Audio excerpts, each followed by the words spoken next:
Pai, em nome de Jesus nós te exaltamos. Obrigado, Pai, pela tua presença, Pai, que é real nessa casa, é real neste lugar. Nós sabemos que o Senhor já entregou uma palavra do teu coração, para o coração do teu filho, para que seja transmitido para o teu povo nessa noite. Mas nós também, Pai, como igreja, nós o abençoamos ainda mais. Abençoamos, Pai, a tua casa, a tua família.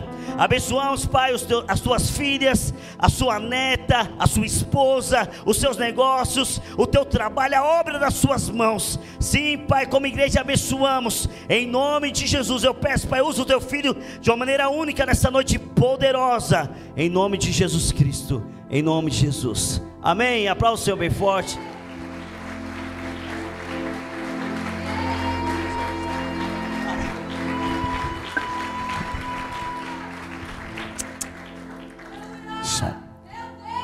Graças a Deus.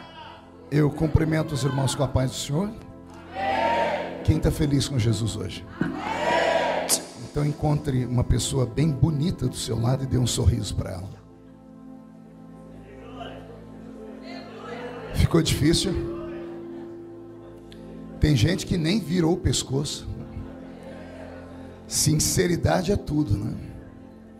É uma alegria poder estar aqui na cidade de Cajamar, nesse lindo ministério, conhecendo vocês, revendo amigos, e mais feliz ainda por ter conhecido o pastor Eliel, essa figura simpática, querida, um homem que tem um bom humor, né? Gostei muito do senhor. O senhor ganhou um amigo, tá bom? E a alegria de um baixinho é encontrar outro. A pastora Tamires, que nos serviu um café agora há pouco, que eu fiquei estonteado, Deus abençoe. As filhas, a Lara e a Bárbara, né? O André, cadê o André? O André está ali. O André está com uma camisa ali que nem Salomão, em toda a sua riqueza, teve uma camisa como essa. O Roberto fez aqui alguns apontamentos, pastor, para eu agradecer ao apóstolo Jonatas, que foi quem fez a ponte, né, para eu poder chegar aqui. E o apóstolo Lorival, que é o presidente da IAP. IAP é assim que fala? Deus abençoe a ele. Alguém trouxe Bíblia nessa noite? Então, abra sua Bíblia comigo, no livro de Atos dos Apóstolos. Atos, capítulo de número 2.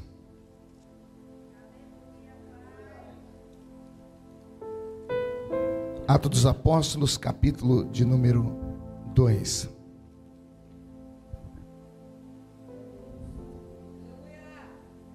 Deus está aqui. O texto áureo dos pentecostais. Ao cumprir-se o dia de Pentecostes, estavam todos reunidos no mesmo lugar. E de repente veio do céu um som como de um vento impetuoso e encheu toda a casa onde estavam assentados. E apareceram distribuídas entre eles línguas repartidas como que de fogo, as quais pousaram sobre cada um deles. E todos foram cheios do Espírito Santo.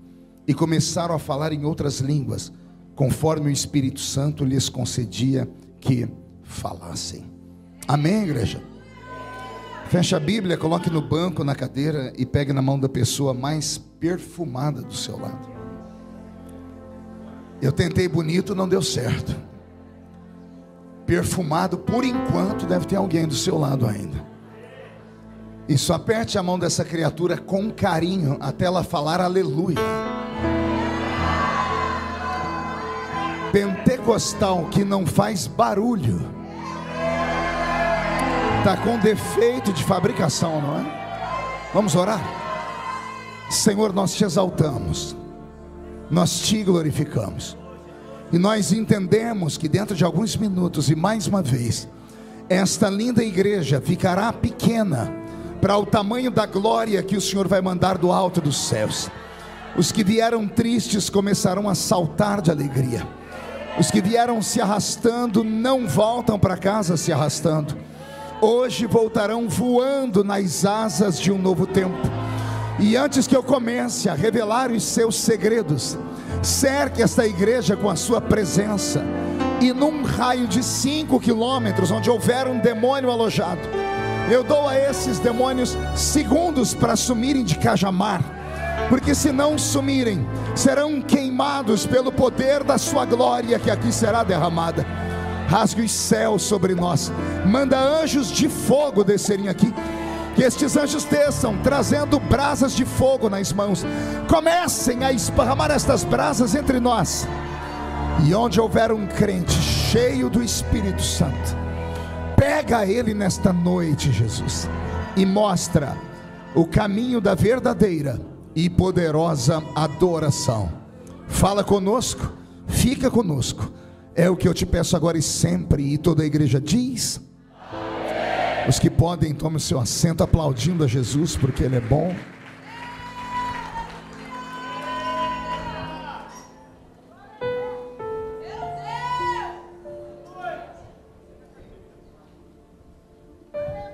Pastor, tirei o paletó, por favor. Só tem nós dois de paletó dentro da igreja. Glória a Deus. Me acompanha no teclado o pastor Roberto Marinho, que geralmente canta. Hoje ele abriu mão de cantar, não sei o motivo. Deu algum problema aí no som? Não, hoje você está tá tranquilo. No final do culto ele vai cantar só umas 8 músicas para nós, tá bom? Porque eu perguntei ao pastor quanto tempo eu tinha. Ele disse: vai até onde der.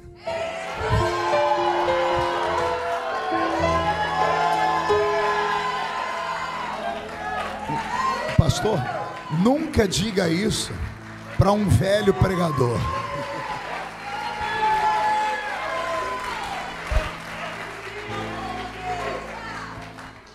Lá no Rio Grande do Sul, onde eu preguei ontem, me chamam de pregador de tiro longo, tchê. O que é um tiro longo? Ele dá um tiro e você não para, a bala não para de voar mais, né? Pois bem, vamos lá. Roberto, me ajude aí.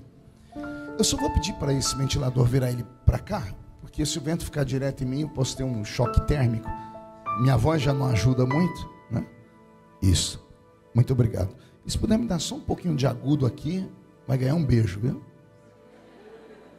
Pela carinha dele, ele está carente. Final do culto, todo mundo dando um abraço nele, viu? Valeu. Obrigado.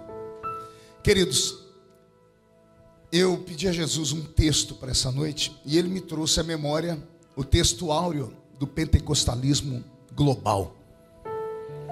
Eu conheço o senhor, lá de Brasília. O que você está fazendo aqui? Não tinha serviço lá não? Obrigado, pastorzão. Como é que é? Eu sei, acabei de cumprimentar ele. O Roberto é meio ventríloco, né? Eu falo aqui, ele fala ali, pronto. O texto de Atos dos Apóstolos, capítulo 2, ele não marca apenas o início da igreja como instituição, mas ela é também um divisor de águas na história da humanidade. Muitas pessoas, por puro preconceito, falam que os gritos e a histeria coletiva que ocorre num culto pentecostal são frutos de uma mente com problema. Alguns chegam a dizer que somos esquizofrênicos. Outros dizem que isso é uma catalepsia espiritual. Tem que procurar depois no dicionário aí. Outros dizem que isso é uma reação psicossomática do nosso cérebro. Diz que entramos em transe e começamos a falar palavras ininteligíveis que não têm significado algum para os normais. Igreja pentecostal não é para gente normal. Os normais entram aqui dentro e se perdem, ficam loucos. Eles que se dizem normais enlouquecem quando vem a nossa loucura. Porque nós não somos normais. Nós somos caminhantes de 2 mundos. Eu não prego para homens e mulheres normais. Eu prego para homens e mulheres que ficam com um pé nesta terra e o outro pé nas regiões celestiais. E isso foi a força motriz que levantou a igreja de Cristo em Atos dos Apóstolos. E com esse poder liberado pelo Espírito Santo, a igreja se tornou essa potência que é até os dias de hoje. Não foram uma nem duas, mas inúmeras vezes que o diabo, agindo como um bombeiro, tentou apagar a chama do Espírito Santo. Mas como Deus é mais sábio do que ele, Deus trocou a água por combustível. E cada vez que o diabo tenta apagar a chama do Espírito Santo, há uma explosão de avivamento. E eu quero acreditar que nesta noite Deus vai marcar a história de Cajamar e vai mudar a sua vida definitivamente. O que eu quero propor nessa noite para vocês é uma visita dentro da Bíblia Sagrada para compreendermos o que é o Pentecoste. O Pentecoste não é apenas um movimento que acabou. O Pentecoste é uma devolução parcial da autoridade que o nosso ancestral primário, Adão, recebeu lá no Éden. Todos que aqui estão devem saber que Adão, embora fosse feito de carne e osso como nós, ele tinha algo diferente. Adão não era um ser humano parecido conosco. Pelo que eu li na Bíblia Sagrada, ele era diferenciado. Primeiro porque ele não enxergava como nós enxergamos. Tanto que a Bíblia diz que assim que ele comeu do fruto, do conhecimento do bem e do mal, os seus olhos se abriram e ele viu que estava nu. Ou seja, se antes ele não entendia ou não percebia sua nudez, duas coisas: ou ele era como uma criança que não tem conhecimento algum, ou o corpo dele, mesmo sendo de carne e osso, era vestido de uma glória que não dava a ele a habilidade de enxergar a sua nudez. E é nisso que eu aposto. Adão não era burro. Adão não era uma criança criada que não sabia ler nem escrever, não tinha capacidade mental. O corpo de Adão, embora fosse como o meu e o seu, ele era envolto num manto de mistério. Por quê? Só essa é a explicação lógica para ele olhar para si e não ver a sua nudez. O corpo dele reluzia, o corpo dele brilhava. Pastor, há algum apontamento nisso na Bíblia? Eu vejo, não no primeiro Adão, mas eu vejo no segundo Adão. A Bíblia chama Jesus de segundo Adão. Alguém deve se lembrar aqui do texto onde a Bíblia fala que Jesus subiu até o Monte Tabor, no Monte da Transfiguração, e podendo ter levado os 12 discípulos, levou apenas 3. Pedro, não ouvi, levou apenas 3. Qual era o nome deles? Até aqui há um profundo mistério, porque se Jesus escolheu aqueles 12 homens, isso dava a eles a habilidade de serem especiais. Mas mesmo os especiais não estavam preparados para ver aquilo que aqueles 3 malucos viram. Com isso eu aprendo que dentro da igreja só tem gente especial. Mas mesmo os especiais, nem todos estão preparados para ver algumas coisas, porque se verem vão enlouquecer. Então mesmo entre os especiais existem alguns que são diferenciados. E a esses diferenciados, o Senhor dá aquilo que não dá aos demais. Por isso Jesus levou para o alto do Monte da Transfiguração apenas Pedro, Tiago e João. E no alto do Monte da Transfiguração, Jesus deu uma palavra de ordem para que Pedro, Tiago e João ficassem em um certo espaço. E ele se afasta deles a um tiro de flecha, 28 metros aproximadamente. E ali, distante deles, a Bíblia Sagrada diz que o céu se abre. E 2 seres descem do céu. E o corpo daquele homem, do segundo Adão, passa a reluzir, passa a brilhar, se transfigura e fica como o clarão do sol ao meio-dia, ao ponto dos discípulos de Cristo não conseguirem mais enxergá-lo, porque Jesus se transfigurou em um facho de luz. Ele não virou Deus, porque ele não deixou de ser Deus na sua essência. O corpo dele não foi transformado num corpo de glória, não.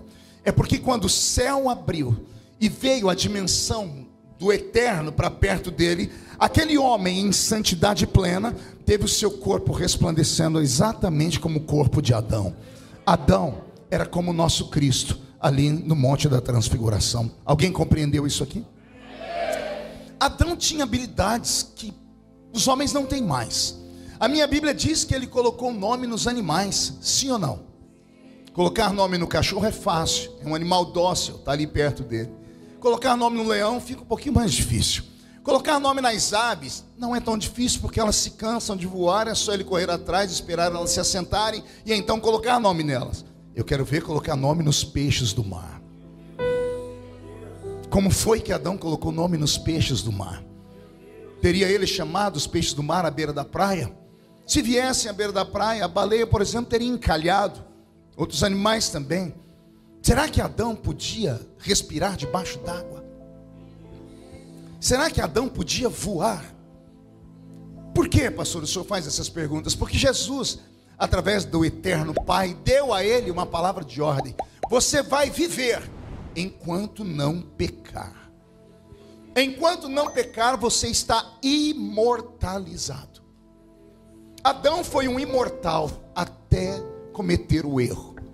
Então quer dizer que enquanto ele não cometeu o erro, ele poderia brincar com a vida e desafiar a própria morte. Ele estava proibido de morrer, porque ele estava debaixo de uma palavra. Liberou Deus uma palavra sobre ele, dando a ele autoridade suprema sobre este planeta. O Senhor disse a ele: dominai a terra. O Senhor disse a ele: sujeitai a terra. A palavra dominar e sujeitar estão no imperativo.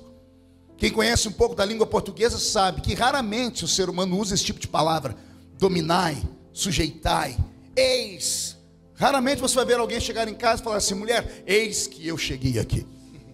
Porque são palavras usadas no imperativo. O que é o imperativo? Não é uma palavra de conselho, não é uma palavra dada para uma pessoa que quer ou não, é uma palavra de ordem. O homem foi colocado nesse mundo para ser o cabeça desse planeta. Esse mundo foi dado ao ser humano de presente. Deus criou esse mundo só para que o homem pudesse ser nele o seu rei. O Senhor é rei dos reis e o homem é o rei desse planeta. Olha que coisa interessante eu vejo aqui. Quando Deus criou o homem, Deus colocou Adão para morar no deserto do Saara, sim ou não? Só um falou não, dois. Vou perguntar de novo. Quando Deus criou Adão, Deus colocou ele no meio do deserto do Saara, o lugar mais hostil do mundo, para viver, sim ou não? Deus colocou ele no alto dos Andes, dos montes aqui do Chile, onde só tem neve, sim ou não? Não. Deus colocou o homem para viver onde? No jardim do Éden. O que era o jardim do Éden? Paraíso. O que é o paraíso? Lugar onde não há necessidade de nada. Deus colocou o homem para ter uma vida plena nesta terra. Deus colocou o homem nesta terra para ele ser o cabeça de tudo que há nesta terra. Assim como Deus governa os céus, o homem deveria governar a terra. Nada pode habitar nesse mundo sem a autorização do dono desse mundo. E quem é o dono desse mundo? Você. Yeshua deu para nós esse mundo. O próprio Deus, para se manifestar aqui, digo isso debaixo de humildade, Senhor, não me fulmina. O próprio Deus, para se manifestar aqui, precisou encontrar um caminho legal para se manifestar ao homem. Diferente do diabo, que quando entrou nesse mundo, não entrou pela porta, entrou pela janela. Pense comigo, como era mais fácil enganar Eva e Adão? Entrando o diabo no corpo de uma serpente, de uma cobra, ou aparecendo ele em forma de um anjo de luz? Como seria mais fácil o homem acreditar na palavra do diabo? Uma cobra conversando com ele, ou um anjo de luz falando com ele? Como era mais fácil?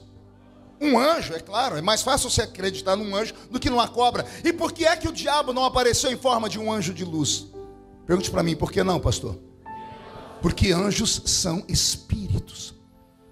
E esse mundo é um mundo de matéria. Só pode estar legal neste planeta o que é matéria. Só matéria habita na matéria. Por exemplo, essa casa está cheia de anjos, sim ou não? E por que a gente não os vê? Porque alguns de vez em quando os enxergam. Alguns têm essa habilidade, mas só têm essa habilidade quando estão mais perto de lá do que daqui. Geralmente estão em jejum profundo, muita oração, muita santidade. E aí eles conseguem rasgar o véu que separa o mundo de Deus desse, e eles trazem o céu para perto deles. O restante de nós não vê nada. Por quê? Nossa vida material nos impede de ver. Os anjos não podem morar nesse planeta. Pergunte por quê? Porque essa terra é matéria. E os anjos são espíritos. E o que é espírito? A palavra espírito no hebraico é ruach ou ruot. O que é ruach ou ruot? É isso aqui, ó. Ou é isso aqui, ó. Espírito no hebraico é vento, sopro ou hálito. Anjos são espíritos. Espíritos só habitam onde há espíritos. A terra é um mundo físico, é um mundo material. Como é um mundo material, nenhum espírito pode habitar nessa terra. A não ser que os donos dessa terra com vídeos. A não ser que os donos desse planeta abram uma porta para eles. A não ser que os donos desse planeta dizem assim a eles: podem vir e ficar na minha vida. Você vai começar a entender porque alguns crentes são oprimidos pelo diabo, porque algumas cidades são dominadas por espíritos malignos. Nenhum espírito maligno pode habitar nesse planeta. Por exemplo, se tiver aqui agora do meu lado um demônio de 3 metros de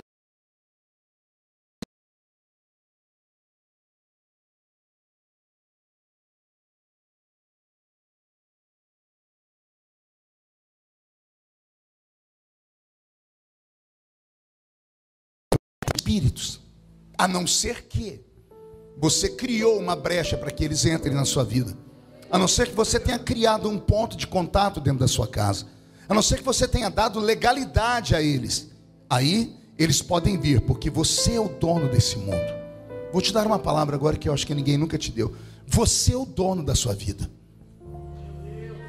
Se há alguma perturbação na sua vida, é porque você permitiu, é porque você convidou e abriu brecha. Não se apavore, porque eu estou dizendo que você é o dono da sua vida. Do jeito que você abriu a brecha, você pode fechá-la. Do jeito que você deixou ele vir, se você der uma palavra de ordem, esses espíritos são obrigados a irem embora. Porque você é filho de Deus. Você é príncipe da eternidade e é um rei desse mundo. Eu proponho nesta noite a falência do império das trevas em Cajamar. Eu proponho nesta noite que quando você chegar na rua da sua casa, hoje à noite, os demônios que têm juízo vão começar a arrumar as malas para se mudar de lá. E os demônios atrevidos que não têm juízo, o Senhor os transformará em tapete, para que você pise sobre eles. E se alguém acredita nisso, não dá um grito, não, dá um berro de glória a Deus.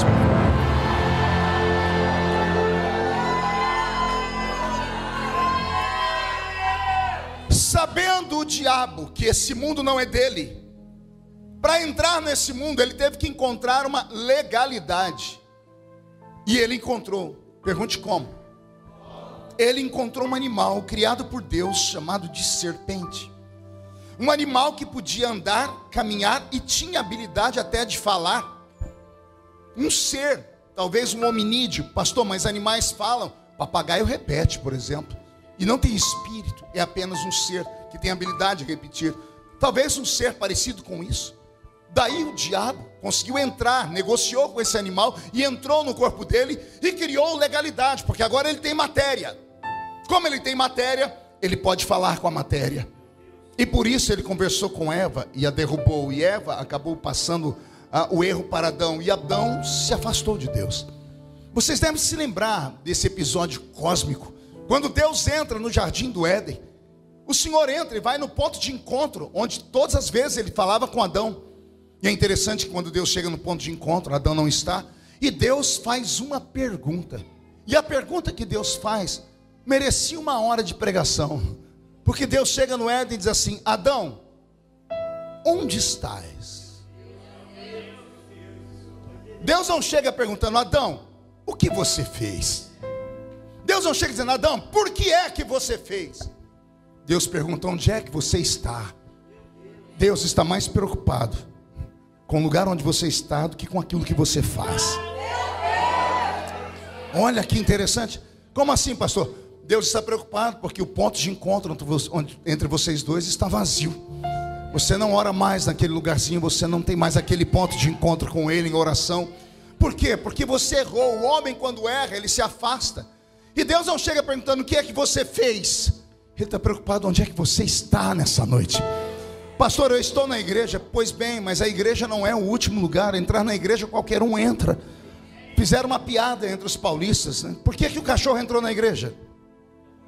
Porque a porta estava aberta. Então entrar na igreja qualquer um entra, até cachorro entra. Então Deus não está preocupado onde você está, se é a igreja. Deus está preocupado se você ainda tem aquele lugar secreto que foi cantado aqui, aquele lugarzinho onde só você e Deus se encontravam. Então o diabo entrou através de uma brecha. Ele criou uma brecha, mais ou menos como acontece com o judiciário do Brasil.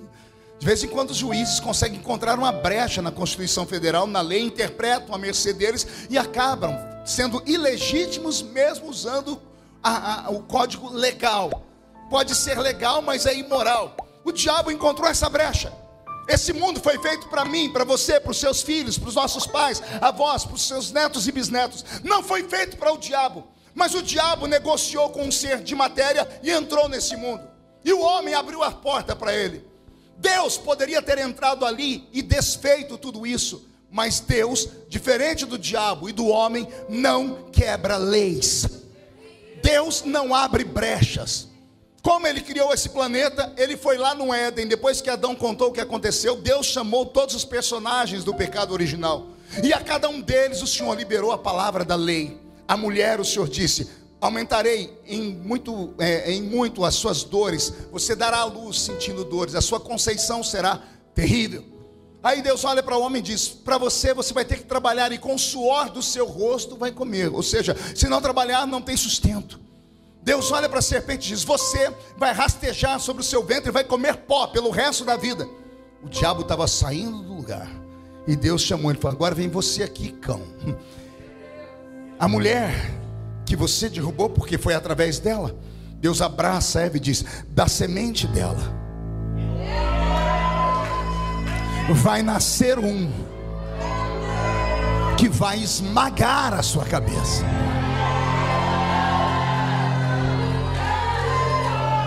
Era maneira de Deus falar assim: eu não entro, me recuso a entrar no corpo de uma cobra, eu me recuso a entrar no corpo de um chimpanzé. Eu só vou entrar nesse planeta quando os donos do planeta me convidarem para entrar aqui. E aí o ser humano, desde que Adão pecou, começou a orar, a clamar, a pedir misericórdia, até que um dia, 2000 anos atrás, lá na eternidade, Yeshua se levantou e disse: pai, eis-me aqui, envia-me a mim. Eles querem salvação, então eu vou descer lá. Mas não vou entrar no corpo de cobra, não vou entrar no corpo de chimpanzé, nem no corpo de elefante. Eu vou nascer como ser humano. Vou entrar pela porta, não entro pela janela. Vou entrar e cumprir a lei. Alguém entendeu isso aqui? Isso eu acho que vale um glória a Deus mais alto do que esse.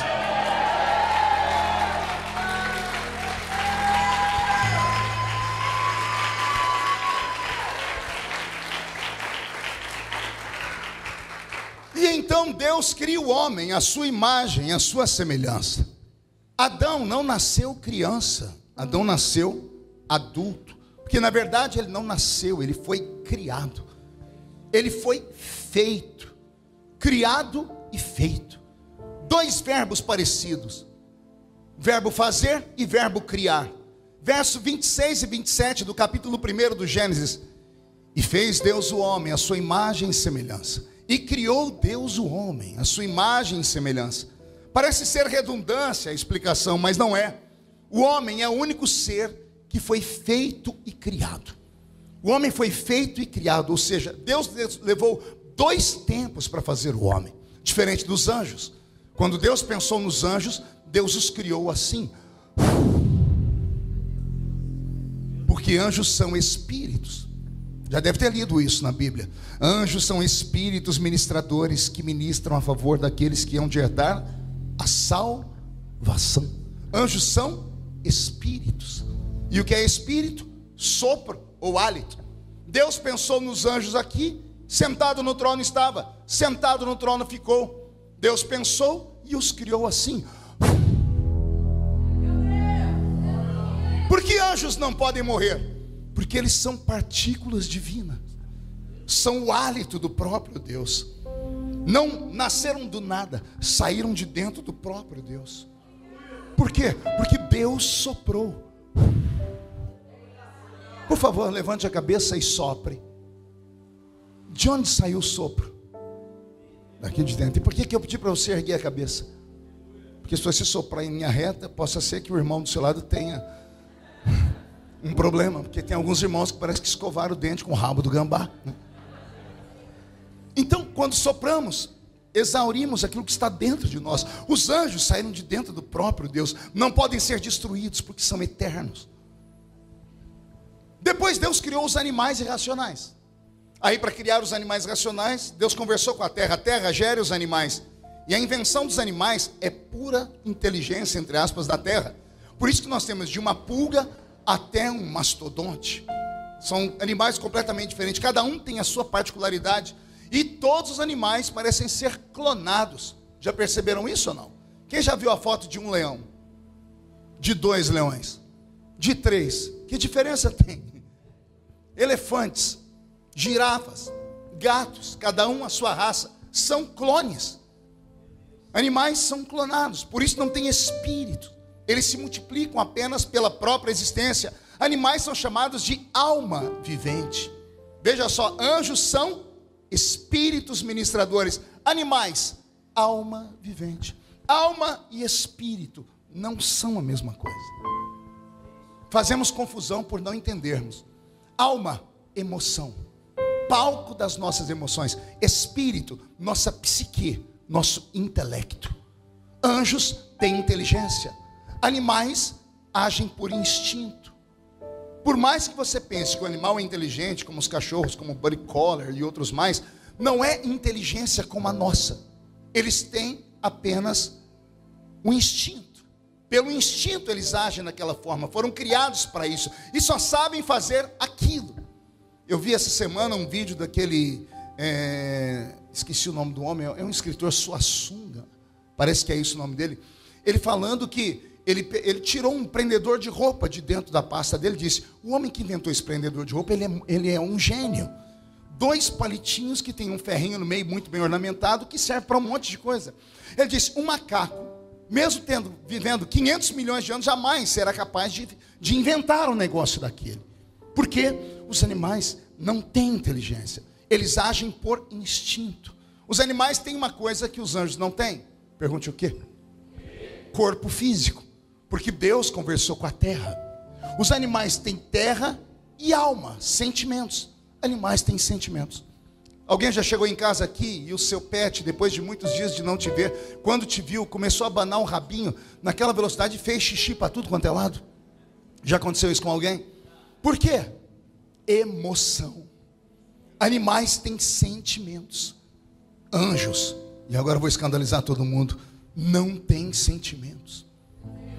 Eu vejo crentes pelo mundo inteiro dizendo: Senhor, me mostra um anjo, manda um anjo aqui. Ah, se você soubesse o que é um anjo. Já leu a Bíblia toda? Eu li ela poucas vezes, 30 e poucas vezes de capa a capa. E sou professor da matéria angiologia. Não é angelologia, é angiologia. Anjos, todas as vezes que aparecem na Bíblia, eles provocam terror. Todas as vezes que eles vão falar pessoalmente com alguém, eles são obrigados a chegar e falar assim: não temas. Quem já viu isso na Bíblia? Olha, se eles são tão bonzinhos, se são tão bonitinhos, fofinhos, por que eles têm que chegar e falar: não temas? Todas as vezes que você ver um anjo atuar no Velho Testamento, tirando aqueles que levam mensagens, são anjos que cumprem juízos, ordem de Deus.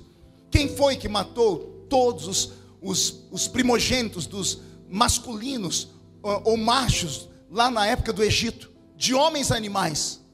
Um anjo. Quem matou 185 mil soldados no reino da Síria numa noite? Um anjo. Quem deixou cegos os homens de Sodoma e Gomorra? Os anjos. Quem fez cair saraiva do céu e queimar Sodoma e Gomorra? Os anjos. Davi está chegando em Jerusalém depois de enumerar o povo, e ele viu um anjo com uma espada apontada para Jerusalém. Se ele não corre e compra a eira de Araúna e dá a Deus o sacrifício, Jerusalém teria sido varrida do mapa. E era um anjo. Anjos são seres que só executam ordens. Eles não têm sentimentos. Pergunte por que não? Porque eles não têm alma. Diferente dos animais que têm alma, mas não têm espírito.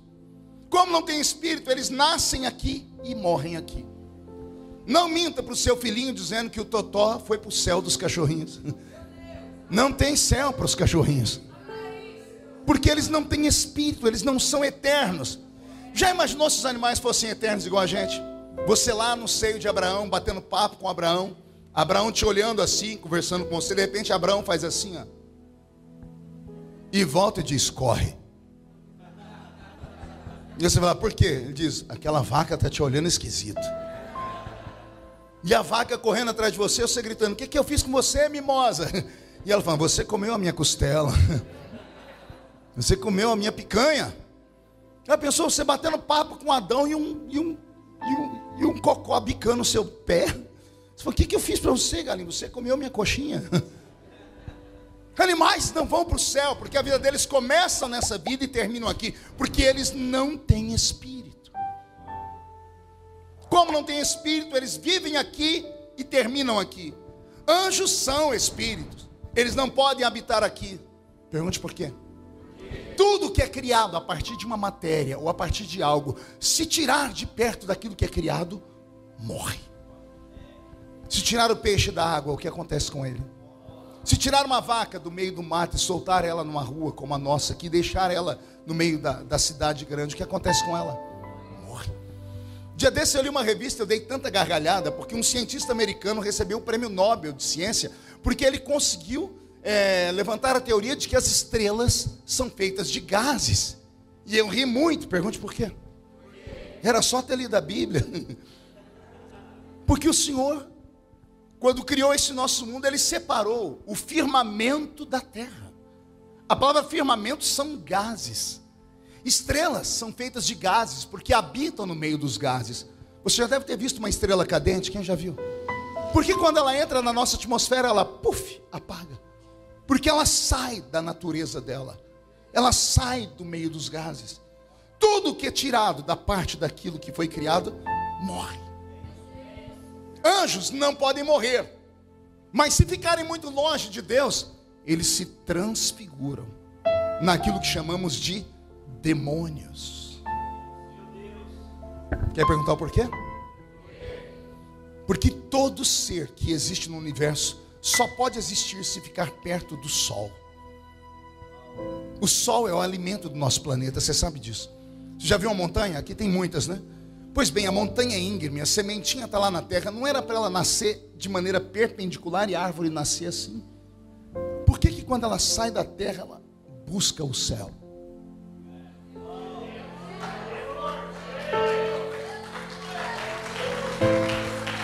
Porque ela precisa do sol. Os animais mais estranhos do mundo vivem nas profundezas dos oceanos. São desordenado a estrutura deles. Por quê? A ausência da luz. As crianças, quando nascem, precisam tomar banho de sol. Dizia minha velha mãe, com o seu português, do jeitinho dela: o filho da dona Teresa está com tiriça. A gente sabe que é icterícia, né? Mas a minha mãe falava tiriça. E para acabar com a tiriça, tinha que tomar banho de sol. Sem sol não há nada nesse mundo. E os anjos? Eles precisam do sol. Não desse que nós conhecemos, essa estrela de quinta grandeza. Eles habitam diante do sol da justiça.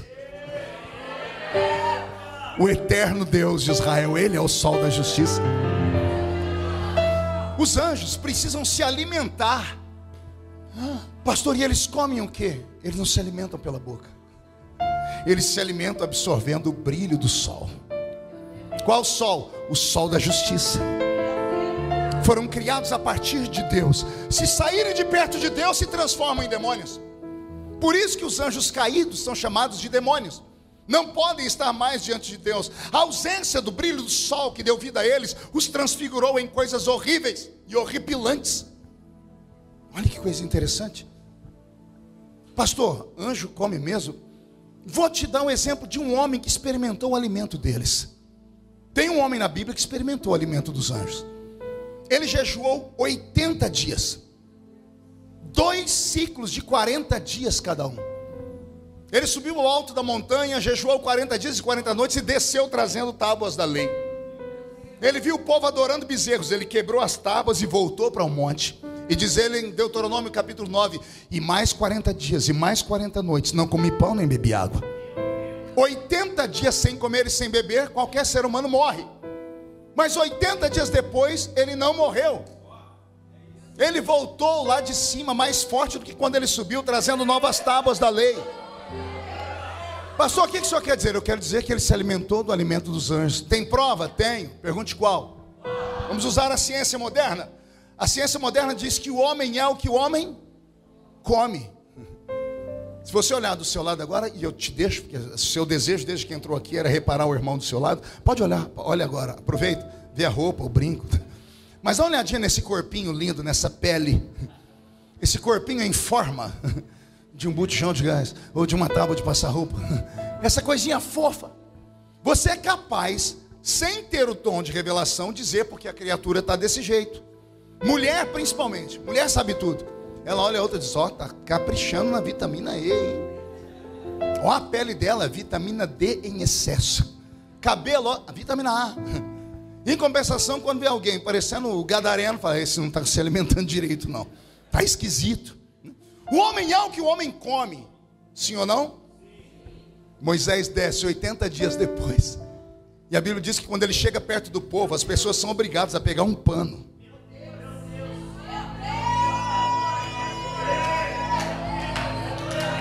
Não conseguiu olhar para o rosto dele, tiveram que cobrir o rosto dele. Por quê?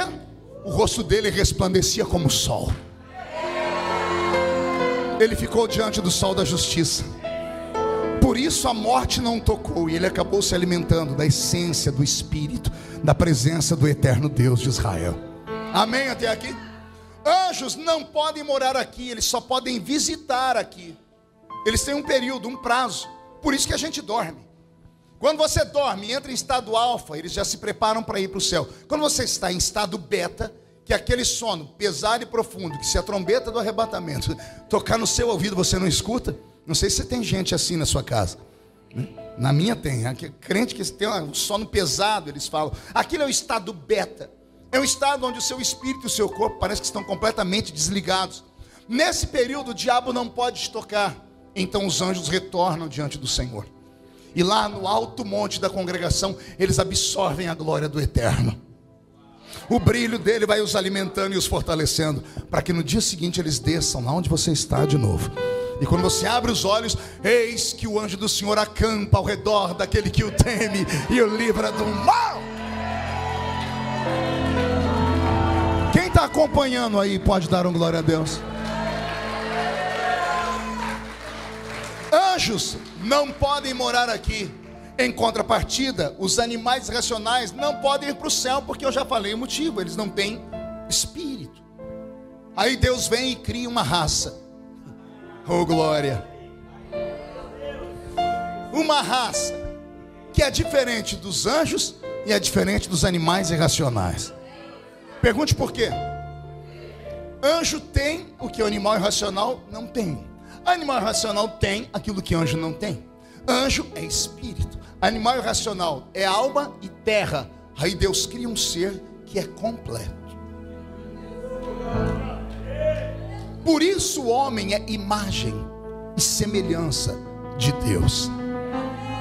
O anjo é como o homem, é como Deus no quesito de ser sábio, ter sentimentos e possuir um corpo. O homem tem um corpo feito de terra, tem uma alma que dá a ele a habilidade de sentir, e ele é um espírito. Eu não tenho um espírito, eu sou um espírito. Por quê? Porque o verbo ter e o verbo ser são separados na essência. O ter é passageiro, o ser é eterno. Eu tenho esse corpo e amanhã posso não ter mais, porque basta eu morrer e vão jogar dentro de uma cova, e 30 dias depois você vai lá e só tem os ossinhos. Então o que eu tenho hoje posso não ter amanhã, mas o que eu sou hoje serei eternamente. Então você não tem um espírito, você é um espírito. E aqui está a falência da raça humana. O homem só cuida daquilo que ele tem, não cuida daquilo que ele é. Imagine que as pessoas vão para as academias para cuidar daquilo que eles têm, e por mais que malhem, que façam e aconteçam, daqui a pouco cai tudo de novo. A lei da gravidade é imutável. O ser humano é um ser caído, desde que nasce até quando morre. É só a senhora olhar no espelho e a senhora vê que está caindo tudo. E o senhor também. Cai o bumbum, cai o seio, cai as pálpebras, cai a bochecha. O ser humano vai caindo, automaticamente vai ficando velho. A gravidade puxa ele para a terra. Pergunte por quê? A terra está cobrando o que é dela. O pó volta ao pó. Mas já percebeu que a pessoa, quanto mais velha, mais perto de Deus ela fica? Pergunte por quê? Se o pó volta ao pó, o espírito quer voltar para Deus, porque foi Deus que o deu. Aleluia! isso temos que ensinar os nossos filhos e ter paciência com os adolescentes, porque o adolescente está no apogeu da sua vida, então ele não pensa em nada lá de cima, ele só quer desfrutar das coisas dessa terra. E se ele vencer a fase que ele está passando, nada mais vai tirar ele do caminho do Senhor. Por isso a Bíblia diz: ensina a criança no caminho que deve andar, porque quando ela crescer, nunca mais se desviará dele. Posso ouvir um glória a Deus por isso? Aí Deus cria o homem, a sua imagem e a sua semelhança. Veja só, anjos só podem viver lá, visitam aqui, mas só podem morar lá. Animais racionais só podem viver aqui, não podem visitar lá porque não tem essência do céu. Aí nessa noite eu estou pregando para a única raça do universo que vive aqui. Vou deixar a sua inteligência. Vive aqui e qualquer dia desses vai viver lá. E se a trombeta do arrebatamento tocar hoje à noite, eu não sei você, mas se daqui de dentro só 2 subir, um sou eu, quem é o outro? E vem comigo. Então reage, pelo amor de Deus.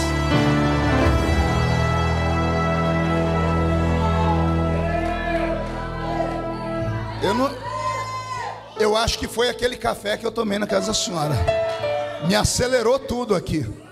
Tomara que estejam gravando, porque isso aqui é mais que uma pregação, é um seminário. Mas vem comigo, Beto, mude a música. Aí Deus fez o ser humano adulto. Uma pergunta filosófica, teológica e biológica para vocês: Adão tinha umbigo ou não? Não, ele não tinha umbigo, porque o umbigo é feito para que a criança absorva da mãe nutrientes, DNA. O homem foi feito à imagem de Deus. O homem original não tinha umbigo. O homem já foi criado grande. Adão não aprendeu a falar, ele nasceu falando. E agora vem a revelação. Olhe para o seu irmão e diga: se segure aí. Adão falava sim ou não? A Bíblia mostra diálogos dele com Deus. Adão, onde estás? Eu vi que estava nu e me escondi. Quem te mostrou que estava nu? A mulher que tu me deste. Adão dialogava com Deus, sim ou não? Respire fundo. Em qual idioma?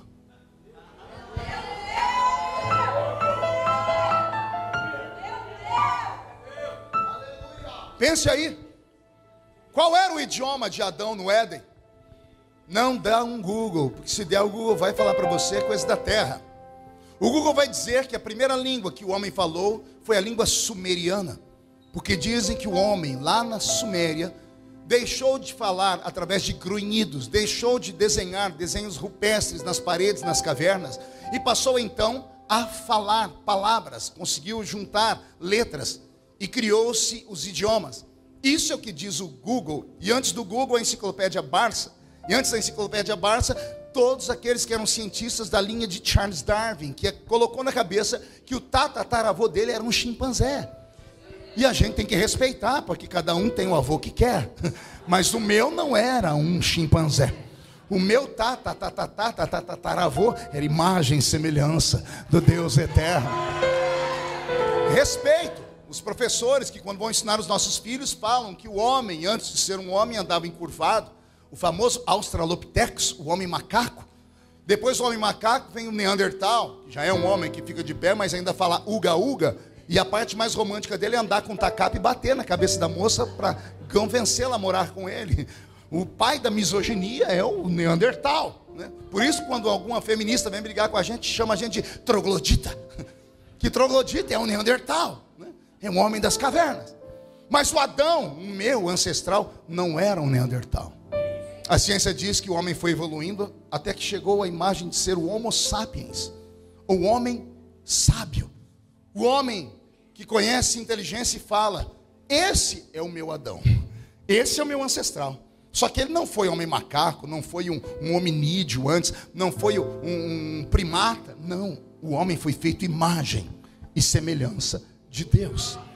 Ao ser feito imagem e semelhança de Deus, ele nasce com as habilidades do seu próprio pai.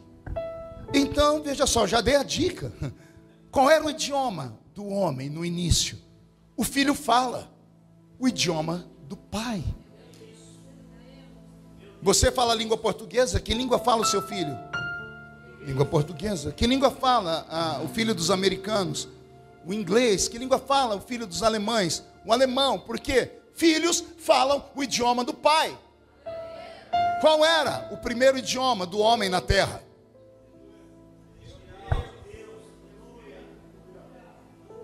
Pense, põe aí o tique e o teco, os dois neurônios que sobraram depois de tanta química no cabelo. Põe eles para funcionar. Qual era o idioma que o homem falava no Éden? O homem falava o idioma do céu. E agora vem uma parte mais bonita, pergunte qual? Qual era o idioma do céu? Qual é a língua de Deus? Só vamos descobrir na eternidade. Porque antes de Deus criar os seres vivos, só havia Ele. Não havia nada antes dele. E também não posso dizer que houve coisas após, porque não dá para mensurar o tempo de Deus. Sabe a tal da eternidade? Ela nasceu e foi criada pelo próprio Deus. E quando a eternidade acabar, Ele continuará sendo Deus. Consegue imaginar isso ou não? Deus é um ser incriado. Ele é um ser que sempre existiu. Coisas que a mente humana não consegue acompanhar, porque a nossa mente é limitada. Nós só conseguimos acreditar naquilo que tem um ponto de partida. Deus não tem ponto de partida. Ele é a própria partida. Antes dos anjos, antes dos animais racionais e antes do homem, só havia Ele. Ele e mais Ele e mais Ele. Que nós chamamos na tradição pentecostal de trindade, que eu prefiro chamar de divindade. E essa divindade conversava com quem? Consigo mesmo. E para falar consigo mesmo não precisa articular palavras, basta pensar. Você já conversou com você mesmo? Que conclusão você chegou? O ser humano conversa, a gente conversa com a gente mesmo de vez em quando aqui dentro.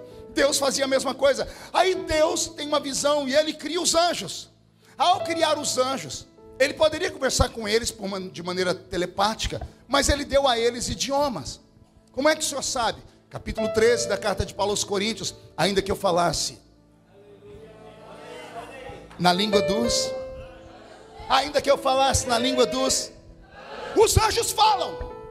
Então Deus criou os anjos para que eles conversassem entre si. Deus deu a eles um idioma do céu. Porque o idioma primário era o idioma dos seres inteligentes. Deus e os seus anjos. Aí Deus cria um ser à sua imagem e à sua semelhança. E o homem é criado com a habilidade do céu. Adão falava o idioma do céu. Esse foi o primeiro idioma do homem. E o que aconteceu? O homem, depois que pecou, começou a perder tudo que recebeu do céu. Após o seu pecado, aquele brilho de santidade, de pureza, desapareceu dele. Então ele enxergou a sua nudez. Dali em diante, foi queda livre. Porque Deus havia dito: do dia que você comer do fruto da árvore do conhecimento do bem e do mal, você vai morrer. A morte é uma doença incurável. O ser humano não conseguiu até hoje encontrar um retardamento da morte. Ele até dá uma sobrevida, alguns através de remédios, mas ele não consegue eliminar a morte do planeta, porque ela é uma maldição herdada. O apóstolo Paulo, na carta aos Coríntios, no capítulo 15, diz: a morte é o último inimigo a ser vencido pelo ser humano. Houve um que há 2000 anos atrás deu um couro na morte. Ele estava na cruz, pendurado. Antes de morrer, a morte olhou de longe e se aproximou dele, toda arrogante. Também pudera. Ela olhou de longe e ele estava assim, ó. Só tem um problema, pergunte qual. Quando ela foi chegando perto, ela viu que ele não era um. Ela só enxergou de longe o tal do Yeshua. Mas quando ela chegou perto, ela viu dentro de Yeshua o Cristo. Por isso Jesus Cristo. Não é nome e sobrenome. Jesus, o homem. Cristo, Deus. Jesus tinha carcaça de homem, mas dentro dele estava Deus. O homem é doente, se adoece. O homem se curva e cai. Deus, nunca. A morte chegou perto e Yeshua estava assim. Cristo estava assim. Pegou ou não? Yeshua estava assim. A morte chegou perto, olhou para dentro de Yeshua, o Cristo estava assim. A morte chegou para levar embora Yeshua, e ela não deu conta. Se alguém falar para você que a morte matou Jesus, dê de dedo no nariz da pessoa e diga: mentira. A morte não matou. Ele falou na cruz: ninguém me toma, eu dou a minha vida. Consegue entender isso ou não? A morte não podia levar ele embora. Pergunte por quê? Porque o salário do pecado é a... Ele não pecou. Se ele não pecou, ele não podia morrer. Se Jesus não desse uma mãozinha, ele estava pendurado na cruz até hoje. Porque Deus não pode se autoflagelar com a sua palavra. Ele não pode negar a si mesmo e não pode negar a sua palavra. Ele estabeleceu: só morre porque peca. Se quem peca tem que morrer, quem não peca tem que viver. Jesus pecou? Por que ele morreu? Ele morreu porque ele se entregou. Ele dito: nas tuas mãos eu entrego, ninguém toma. Vou repetir: a morte chegou e tentou, não deu conta. Ela bateu a foice dela no peito de Jesus. Já viu desenhos da morte? Figuras. Os gregos sempre carregam a morte num gorro negro, carregando uma foice na mão. Aquilo é verdade. Aquela foice tem nome, chama-se aguilhão. É com aquela foice que a morte consegue cortar o fio de prata que sustenta o homem nesse mundo. A Bíblia diz que somos sustentados nesse mundo por um fio de prata. Não há nada nesse mundo que possa cortá-lo. Só a morte tinha na mão uma máquina chamada de aguilhão. Com aguilhão ela cortava o fio de prata e o homem morria. A morte subiu o Gólgota. Quando viu Yeshua de cabeça tombada, ela levantou a foice. Quando ela olhou para frente, estava o Cristo, dizendo para ela: cai dentro, vem. E o que aconteceu? Quando ela bateu a foice no peito dele para cortar o fio de prata, a foice quebrou. O senhor é louco, pastor? Não, está escrito. Primeira carta de Paulo aos Coríntios, capítulo 15. Paulo está pregando um sermão cheio de Deus lá na... Ele olha lá na porta, quem está lá? A morte. A morte olhando para ele, falando assim: pegou aí ou não? Fim do culto eu te pego. Paulo deveria ter saído correndo, mas o Paulo esticou o olhar, e olha que ele não enxergava direito. Carta aos Gálatas diz que ele tinha problema nos olhos. O amor que vocês têm por mim é tão grande que, se fosse possível, tirariam seus olhos e doariam para mim. E não é que ele esticou o olhar e olhou para a morte, ao invés de ficar com medo, ele riu dela e disse: ó morte, ó morte, onde está o teu aguilhão, ó morte? Travada foi uma batalha na cruz, e a vitória foi dele, de Jesus.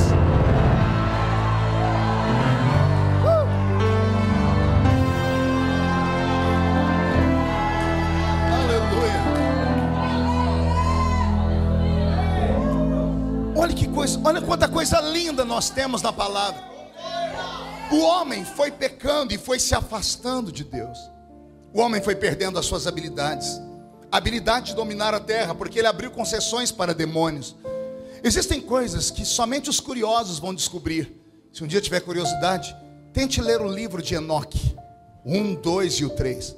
Pastor, mas não tá na Bíblia o livro de Enoque. Não está. Mas se ele fosse tão apócrifo como todo mundo diz, não seria citado por Judas, lá no versículo 14, que antecede o Apocalipse. Eis que é vindo o Senhor com milhares dos seus santos. Assim profetizou Enoque, o sétimo depois de Adão. De onde tiraram isso? Do livro de Enoque. E no livro de Enoque ele vai contar para nós dos anjos que caíram e que vieram a esse mundo, chamados de sentinelas. E como foi que o mal entrou no mundo? Como foi que o ser humano aprendeu a abortar? O livro de Enoque fala dos anjos que ensinaram o homem a abortar. As artes mágicas, as artes de feitiçaria. Tem gente que não acredita em feitiçaria, mas elas existem. Se não existissem, Deus não teria determinado a morte dos necromantes no Velho Testamento. O Senhor disse que ninguém podia consultar os mortos. Havia habilidades que nós perdemos com o passar do tempo, porque o próprio Deus foi arrancando do homem. O homem era um ser divino. A centelha de Deus habitava dentro de nós. A centelha divina estava, porque o homem é filho de quem? de Deus. Olha só que coisa difícil de comungar. Tem uma frase na terra que diz assim: filho de peixe. Por quê? Peixe gera peixe. Cachorro gera gato, gera cavalo, gera vaca, gera. Deus gera o quê?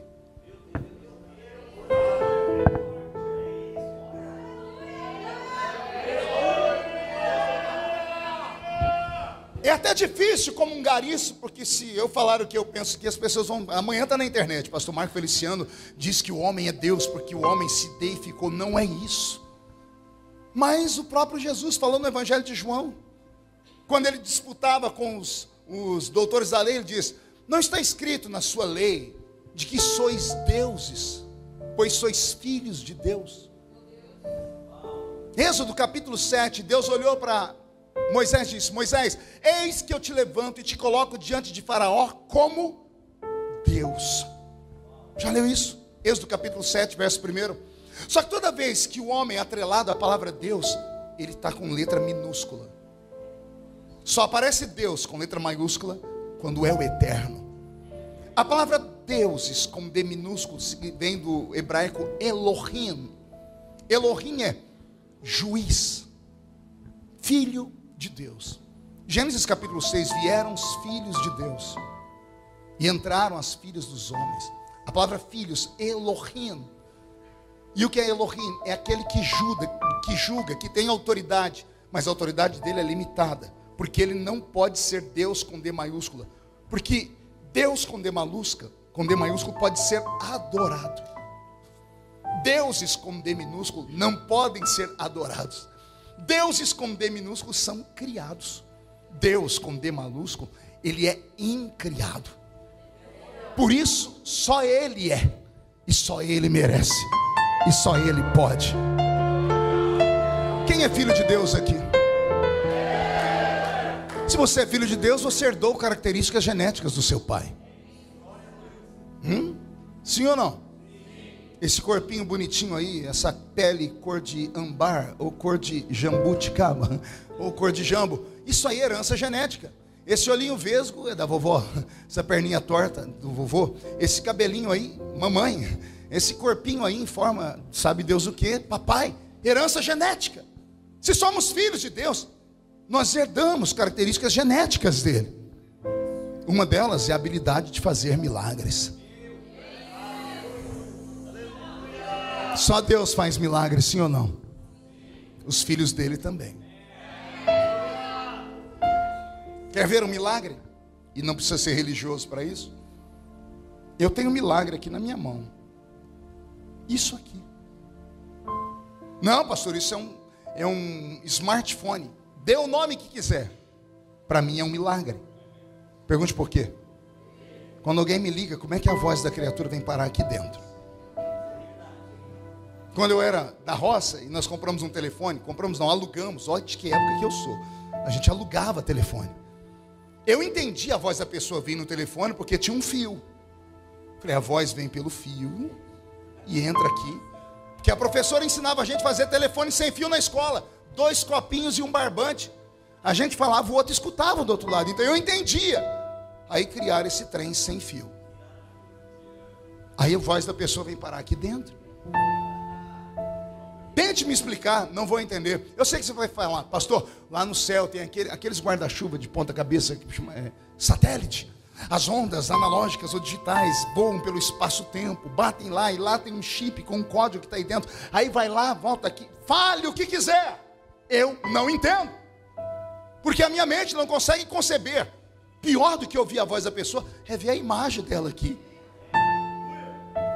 Se isso não é um milagre, eu não sei o que é um milagre.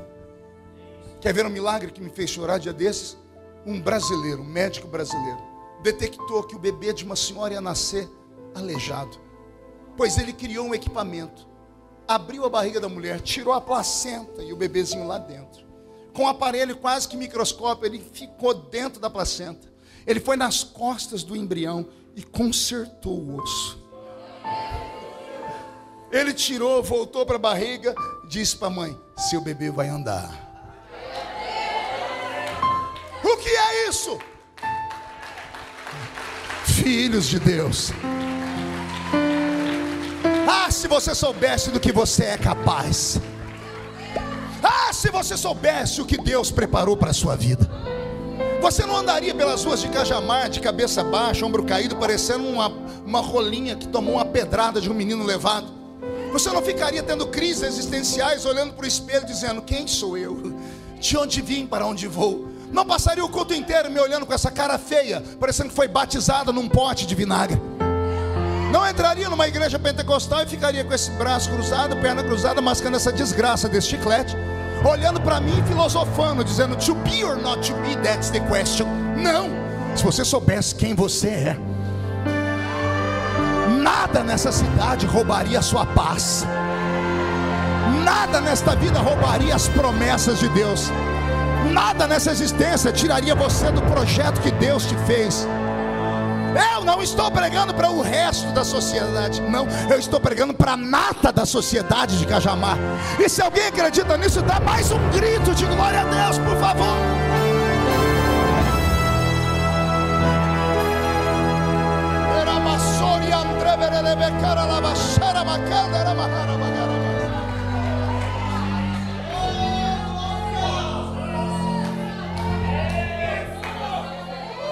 A última coisa que restou para o ser humano como centelha divina era o idioma do céu. Mas logo após o dilúvio, se levantou na terra um homem chamado Nimrod. O homem que foi o arquiteto, o construtor da Torre de Babel, o primeiro rei dos homens. E ele colocou na cabeça de todo o mundo de sua época que Deus poderia voltar a destruir a terra com dilúvio. E quando ele conseguiu convencer os homens disso, ele diz: façamos uma torre para que possamos chegar até os céus, porque há de ser que se ele jogar água de novo na terra, seremos salvos. E na medida que a torre foi sendo construída, os homens adorando Nimrod, Deus teve um surto. Ele levantou do seu trono e gritou, não em primeira pessoa, mas gritou no plural: eia, desçamos e confundamos a língua dos homens. As línguas humanas nascem ali. Por que nasceram línguas humanas? Porque Deus arrancou do homem o idioma do céu. Era a maneira de Deus dizer: vocês não merecem falar mais comigo, não vão conseguir mais falar no meu idioma. A palavra confundamos, do verbo confundir do hebraico, é: tiremos do homem a habilidade de se comunicar conosco. Na Torre de Babel, o homem se torna um animal racional, porém um animal. Não há mais nada divino dentro dele. Nimrod matou o próprio pai para dormir com a mãe e teve filhos com ela. Os animais perderam para a raça humana no Velho Testamento. Os homens se tornaram bárbaros, passaram a estuprar mulheres, passaram a assassinar filhos, passaram a servir bebês recém-nascidos em barriga de postes ídolos criados na Mesopotâmia antiga, a mãe e berço de todo o paganismo, de toda a idolatria. Os homens se tornaram seres tão ruins e hostis que Deus os abandonou à sua própria sorte. O símbolo do homem do Velho Testamento sem Deus era um suíno, um porco. Você já viu algum porco olhar para o céu? Sabia que porcos não olham o céu? O pescoço deles não dá articulação para olharem para o céu, só olham para baixo e só chafurdam na lama, na carniça, nas fezes. O homem sem a presença de Deus não passa de um suíno. Ele não consegue ver o céu e adorar. Para ele tudo se resolve na esfera aqui. O homem moderno, ele caminha por esse caminho. Ele não acredita em Deus, não acredita na existência do céu, não acredita que a sua alma é imortal. Por isso a tendência do homem usufruir dessa terra, dessa carne, no máximo que pode. Essa é a lei do mundo: sexo, rock e drogas. Sexo, drogas e rock and roll, criado na década de 60 com os hippies. Ou seja, os homens se apartaram de Deus, se esqueceram dele e vivem esta vida enlameada e querem que os nossos filhos sigam. Nossas universidades federais estão tomadas por pensadores desse mundo apenas. E eles dizem: você pode ser o que você quiser ser, porque a vida começa aqui e termina aqui. Por isso que eles dizem para os seus filhos que eles podem ser uma pedra, uma árvore, um cavalo, um gato, ou ser o que eles quiserem. Eles querem arrancar do homem a imagem e a semelhança do Criador. A igreja é o último reduto. Nós estamos no último fronte. Só existe paz e esperança aqui dentro. Fora daqui, o mundo está jogado às drogas, está jogado à perversidade, à promiscuidade, porque os donos desse mundo, ao negarem Deus, abriram portas para que os demônios saíssem do inferno e habitassem nessa terra. Por isso temos homens que estupram bebês. Como é que um ser humano pode estuprar um bebê? Por isso temos homens capazes de pegar um bebê e colocar dentro de um forno e assá-lo, como aconteceu lá com o Hamas em Israel, alguns dias atrás.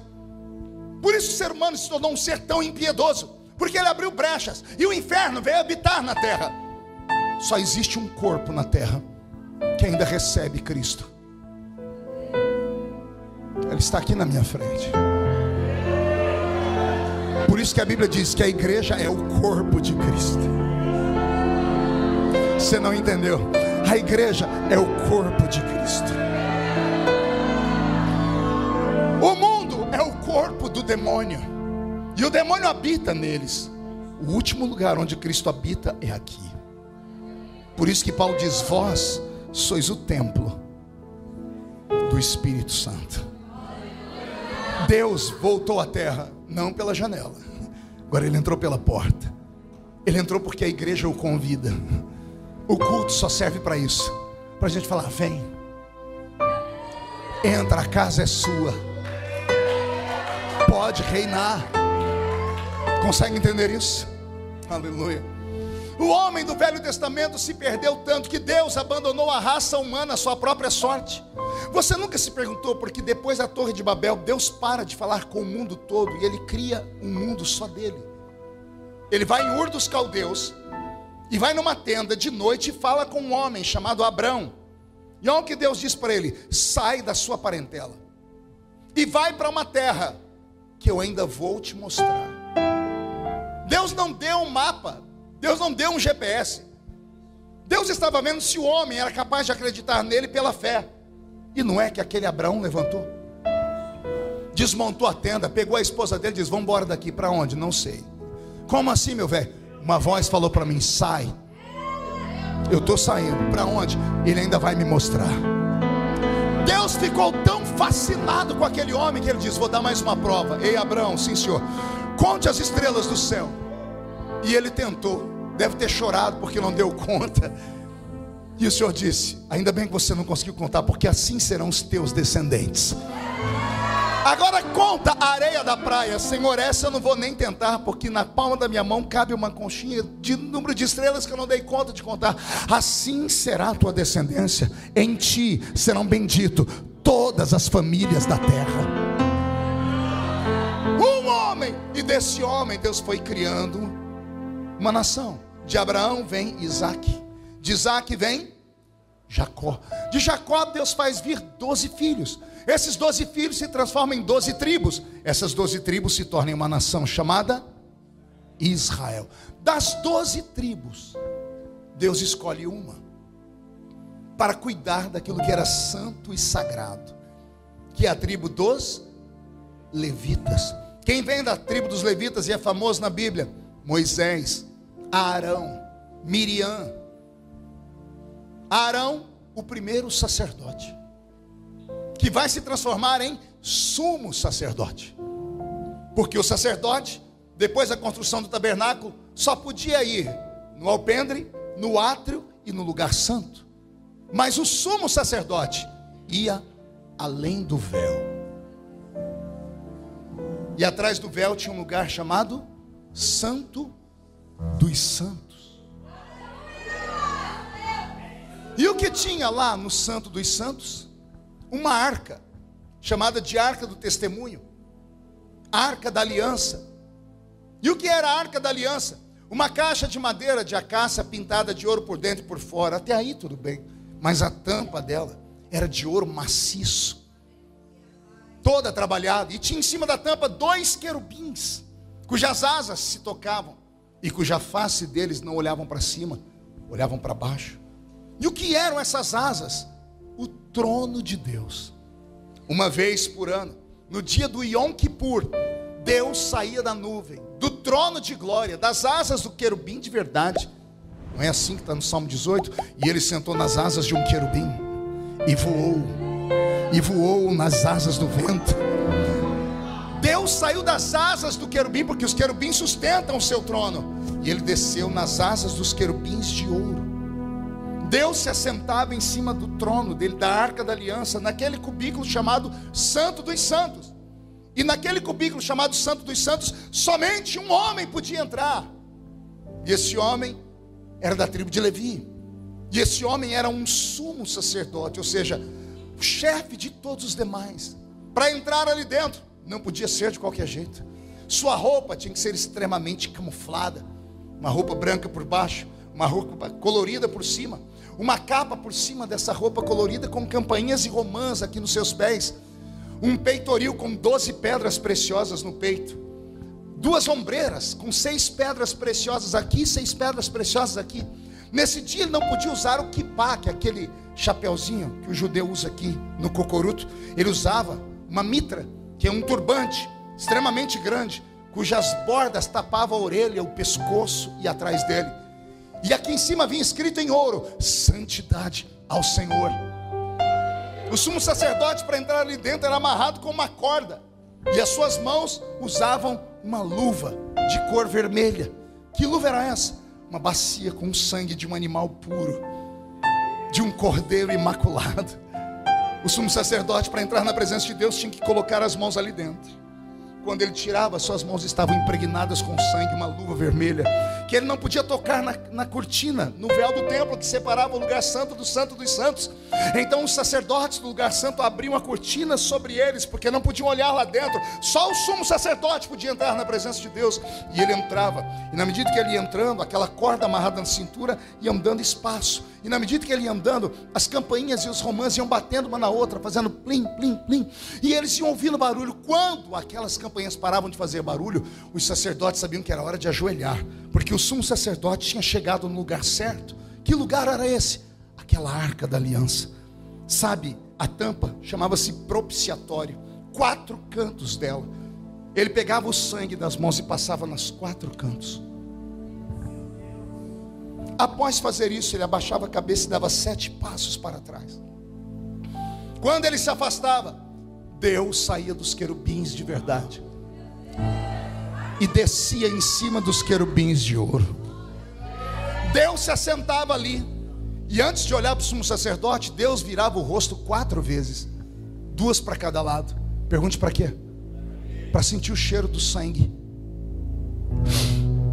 para saber se o sangue era de um animal puro, imaculado e inocente. Quando ele sentiu o cheiro do sangue e viu que o animal era puro, aí Deus olhava para o sumo sacerdote, da cabeça aos pés. E o sumo sacerdote não podia ter defeito, nem da orelha, nem no nariz, nem na boca, nem nas pernas, nem nos pés, nem nas mãos e nos braços. Não se escandalize, o sumo sacerdote não podia ter problema nem na sua bolsa escrotal. Tudo isso, símbolos. 3 horas para pregar sobre isso, eu não tenho tempo. O sumo sacerdote tinha que ser perfeito. Ele não podia ter problema na orelha. Pergunte por quê? O sumo sacerdote não pode dar ouvido para qualquer um. Não podia ter problema no nariz. Pergunte por quê? Não podia se meter na vida dos outros. Não podia ter problema nos pés, não podia ir em qualquer lugar, entrar em qualquer ambiente, não podia ter problema nas mãos, não podia tocar em qualquer coisa. Tudo nele tinha que glorificar e adorar o Eterno. Se o sumo sacerdote tivesse qualquer defeito, ele morreria fulminado ali na presença do Eterno, porque ele tinha tanta roupa, e tanta roupa com pedra e ouro. Pergunte por quê? Quando Deus descia, a glória dele inundava o Santo dos Santos. A glória de Deus, aquela luz eterna, o sol da justiça ali naquele cubículo, a glória batia no sumo sacerdote, e do jeito que batia, voltava, porque as pedras refletem. Como ele estava encurvado, as pedras, os ombros refletiam. Como ele estava encurvado, o que está escrito em ouro, a glória batia e voltava. Quando a glória batia nos pés dele, as campainhas que ali estavam refletiam. Tudo nele fazia a glória vir e voltar. Era Deus dando um ensinamento. Pergunte qual? Eu te deixo sentir a minha glória, mas eu não te dou ela, porque a glória é minha e eu não dou ela para ninguém. Estou com o corpo todo arrepiado, porque a glória dele está aqui. Por isso, ninguém que prega, ninguém que canta, ninguém que tenha destaque no ministério, seja pequeno ou gigante, pode achar que é alguma coisa. Por isso, ninguém que tem uma oportunidade de fazer ou servir a Deus dentro da igreja pode ser arrogante, ou andar com o nariz empinado e dizer: se eu não estiver aqui, nada funciona. Ninguém é insubstituível, só Ele é. Se você não estiver aqui, pode ser que a glória de Deus não vai descer como antes, porque você tem o dom. Mas o que adianta ter o dom e ser concorrente com o doador? Melhor é não ter o dom, mas ter amizade com o doador, do que ter o dom e ser rival dele. Tudo isso dentro daquele cubículo. E dentro daquele cubículo, Deus falava com um único homem no mundo, chamava-se sumo sacerdote. E Deus abria aquela sua boca santa e falava com aquela voz tranquila, dizendo: esse ano haverá paz, prosperidade e muita saúde. Quando Deus determinava a ordem, do jeito que ele descia, ele subia. Aí a história da corda.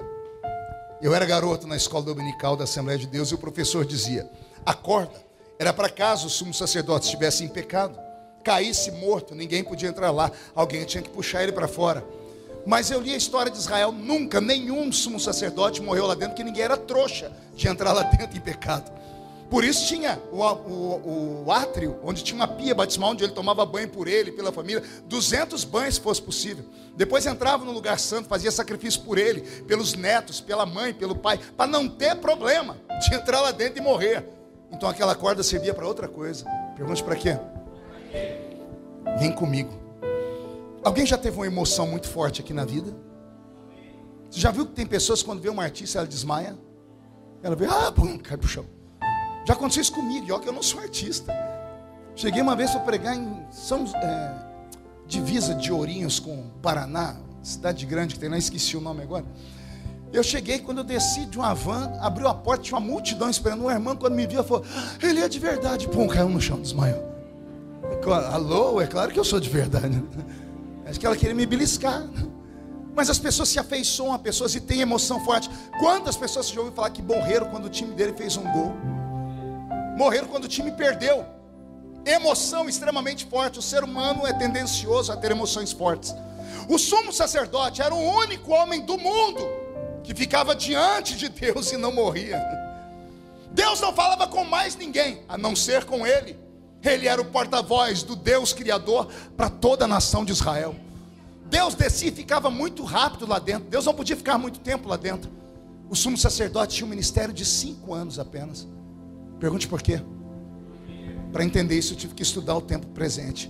Alguém conhece algum amigo aqui que trabalha em hospital? Alguém tem? Alguém conhece algum amigo ou amiga que trabalha no hospital, mas trabalha na radiologia? Lá tirando radiografia? Você sabia que pessoas que trabalham com radiografia, elas se aposentam mais cedo? Pergunte por quê? Me responda você. A radiação ultrapassa a carne e vai nos ossos e cria osteoporose. Se ficarem muitos anos ali, podem morrer. A glória de Deus é incompatível com a raça humana. Por isso Deus disse a Moisés: quem me vê morre. A glória de Deus é incompatível com a nossa carne. Por isso que de vez em quando vem Deus dentro da igreja, alguém desmaia, cai para o chão. Deus não pode deixar aquela glória incessante, senão a gente morre. A gente tem um infarto. Já aconteceu com você de ficar na igreja e não querer ir embora mais? Querer colocar um colchão aqui dentro? Não é? Por quê? Porque é a glória dele. A glória dele vem e vai. É a nossa salvação. Ele só dá para nós uma pitadinha do céu. Experimenta aí o que você vai viver na eternidade. Tá? Olha que interessante. Se você estudar a cultura católica, você vai ver que os santos católicos, a maioria deles eram cristãos devotos de verdade. E a maioria deles eram doentes.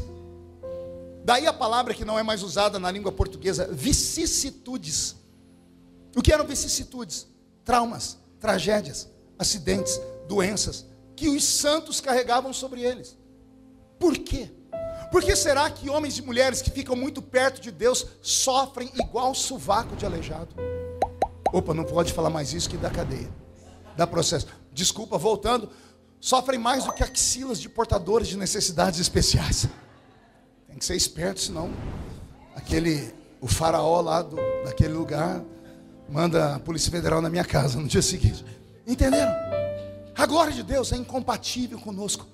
Você tem uma mãe de oração? Alguém tem aqui? Alguém tem aquela irmãzinha, aquele irmão que na hora que você está no vale da sombra da morte é para ele que você liga? Tem alguém aqui? Já foram na casa deles? Já viu algum deles rico? Milionário? É tudo gente que tem 2 dentes na boca. O zagueiro e o atacante. É analfa de pai e beta de mãe. Vivem num lugar que você diz: como pode essa pessoa ser tão perto de Deus e viver uma vida desse jeito? A glória de Deus é incompatível com a raça humana. O ministério do sumo sacerdote durava 5 anos, porque mais do que isso o corpo dele não aguentava. E ó, que ele ficava perto de Deus segundos. Só ele ouvia a voz de Deus, e Deus só falava lá atrás do véu do templo. Pastor, o que é que isso tem a ver com a gente? Respira fundo. Jesus vem à terra, 33 anos e meio, e ele recebe a cruz de presente. E no dia que ele morreu, no exato momento em que ele morreu, deu um terremoto na terra. A Bíblia diz: o céu se escureceu e houve um terremoto na terra. O terremoto foi tão violento que abriu tumbas. E a Bíblia diz que o corpo de muitos santos saíram andando pela terra. A ressurreição dos mortos aconteceu quando Jesus morreu na cruz. Só que a Bíblia diz que o terremoto entrou em Jerusalém, rachou a cidade no meio, e no centro da cidade estava o templo. E o véu do templo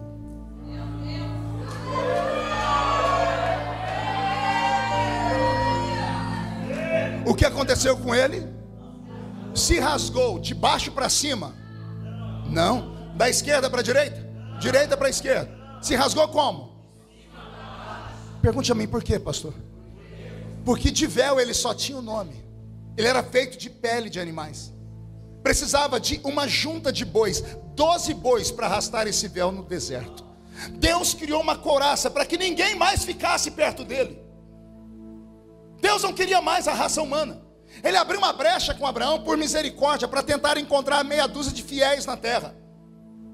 No Velho Testamento todos pecaram, tanto que de Malaquias a Mateus temos um período chamado de interbíblico, 400 anos que Deus ficou sem falar com a raça humana. Por isso temos Velho Testamento e Novo Testamento, Antigo Pacto e Novo Pacto, porque Deus criou um novo pacto por misericórdia.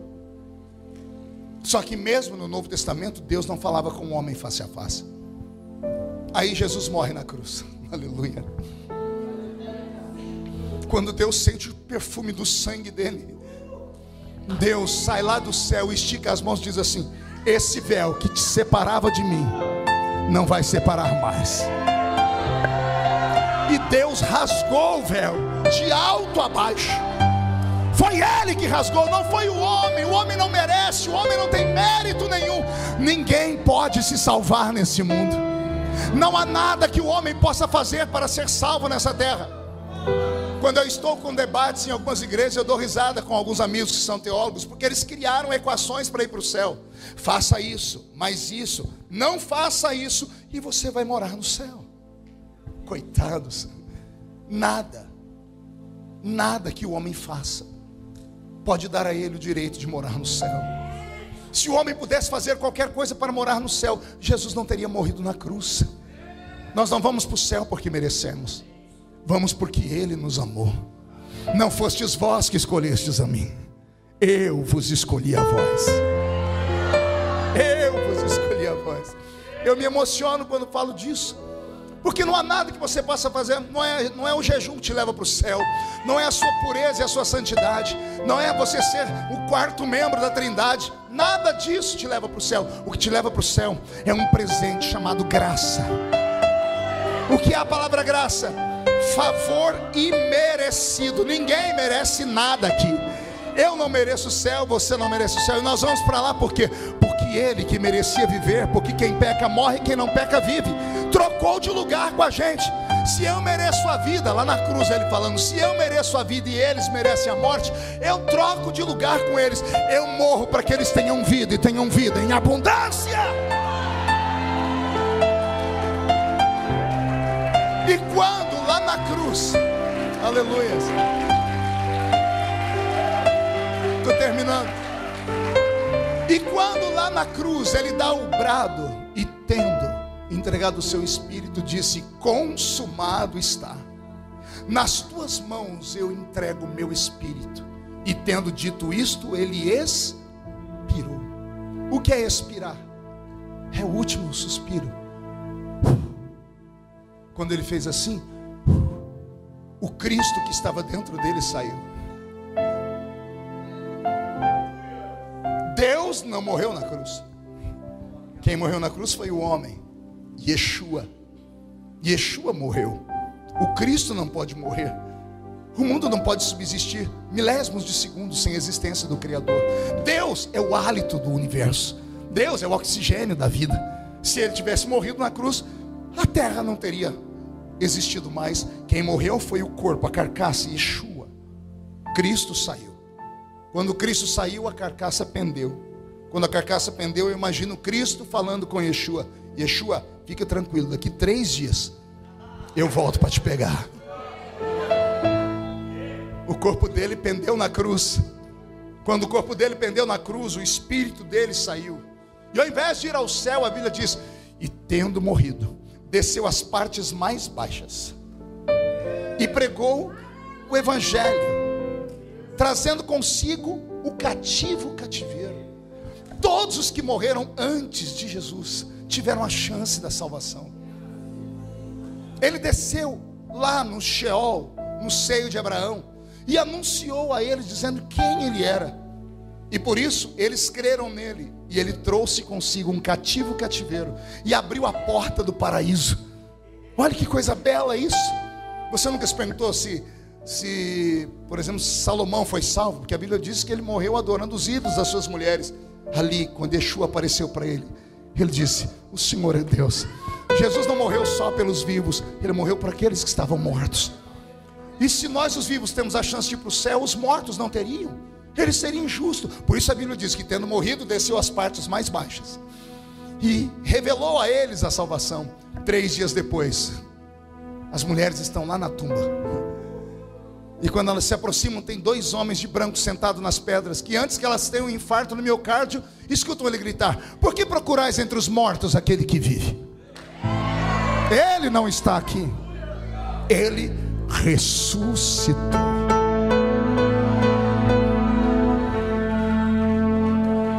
Quando ele expirou, o véu do templo se rasgou. O que significa isso?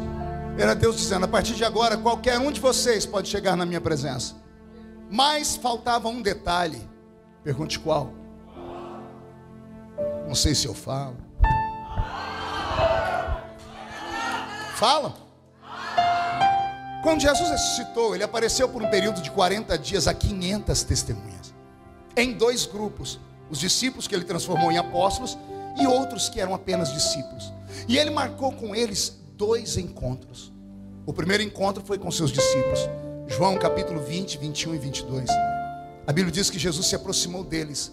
Estavam eles ali, os 11, porque Judas tinha o traído. E a Bíblia diz que Jesus fez assim: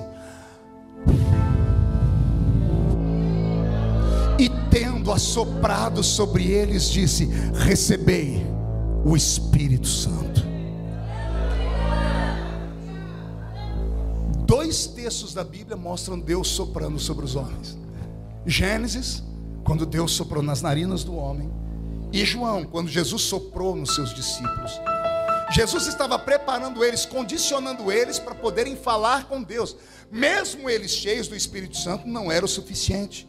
Aí Jesus marcou um encontro com eles. Lucas 24, 49. Ficai em, até que do alto sejais, do que? De poder. Ali em João capítulo 20, 21, 22, Jesus os vestiu assim. E eles respiraram. E o Espírito Santo entrou dentro deles e limpou a casa. Agora eles têm o Espírito Santo dentro deles, mas não era o suficiente. Ele diz: ficai em Jerusalém até que do alto sejais revestidos de poder. E em Atos capítulo 1, Jesus sobe aos céus, e eles saem dali e vão para um cenáculo, que é a sala de uma casa. Não era uma igreja, não era uma sinagoga, era a sala de um crente muito rico, porque para comportar 500 pessoas tinha que ser uma casa muito grande. E eles começaram a orar, e esperaram até a promessa se cumprir, porque ele disse: ficai em Jerusalém. E eles oraram por 10 dias. Nesses 10 dias, 380 e alguma coisa desistiram, tiveram que voltar para a vida comum. Mas quase 120 permaneceram ali dentro. E 10 dias depois, estavam todos reunidos no mesmo lugar. Quando de repente veio do céu um som, como de um barulho forte e impetuoso, que encheu a casa onde estavam assentados. E foram vistos por eles línguas repartidas como que de fogo, as quais pousaram sobre cada um deles. E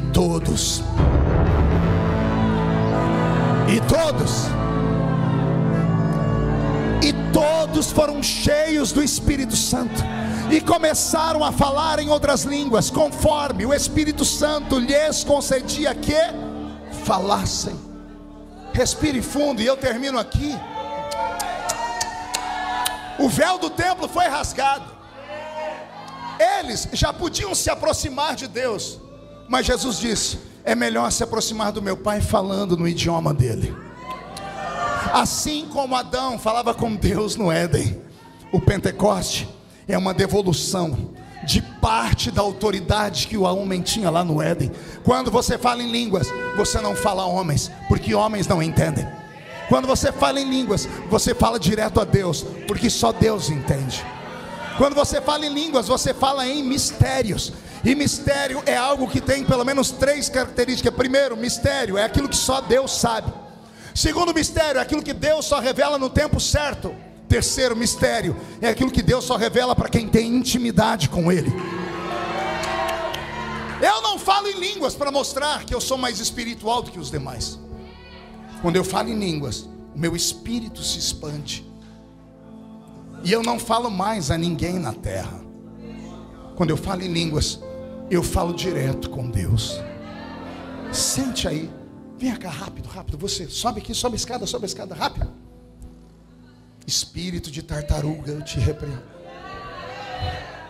Fique aqui perto de mim. Aqui está o Eterno. Ele está sentado no trono, olhando a terra. E tem bilhões de pessoas falando com Ele, no seu próprio idioma. Um fala em árabe, o outro em hebraico, o outro em inglês, o outro em português, o outro em jamaicano, o outro em dialetos da África, milhares de idiomas. Mas de repente, no meio desses milhares de idiomas, sobe uma voz que fala no idioma dele.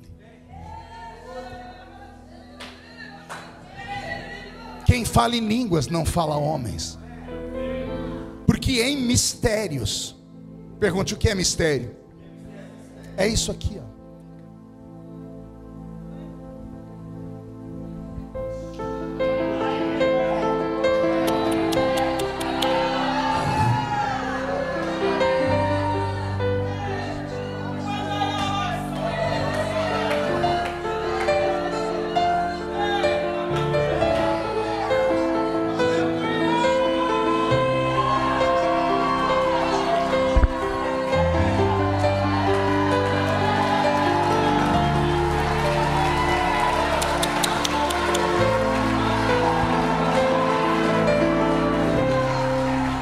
Pode ficar de pé.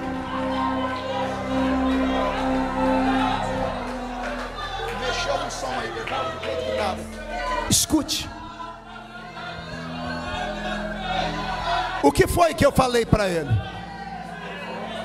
Alguém sabe? Você não sabe por quê? Você não ouviu, não entendeu? É claro que não, porque eu não falei para você. Eu falei para ele. Quando você fala em línguas, a sua voz sai da terra, ela atravessa o céu atmosférico, ela atravessa o céu cósmico, ela entra no terceiro céu, Ela atravessa as ruas de ouro e sobe o tabernáculo do Deus vivo.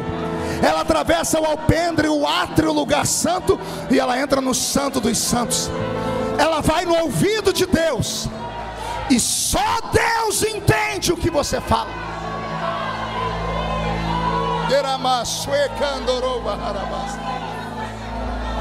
Pegue na mão de quem está do seu lado. Pegue na mão de quem está do seu lado e diga assim para o seu irmão: se você ainda não fala em línguas, busque até falar, porque quem fala em línguas não fala a homens, fala direto com Deus. Quem fala em línguas não precisa passar por secretário, ligar no telefone. Quem fala em línguas tem um cordão aberto, um portal aberto até o céu. Pentecoste é isso, torrentes de água viva descendo sobre nós. E no 8º aniversário deste ministério, o Senhor me trouxe aqui para te dizer: você poderia estar em qualquer lugar, mas Deus te trouxe para estar perto da presença dEle. Feche os seus olhos e adore. Eu poderia estar em qualquer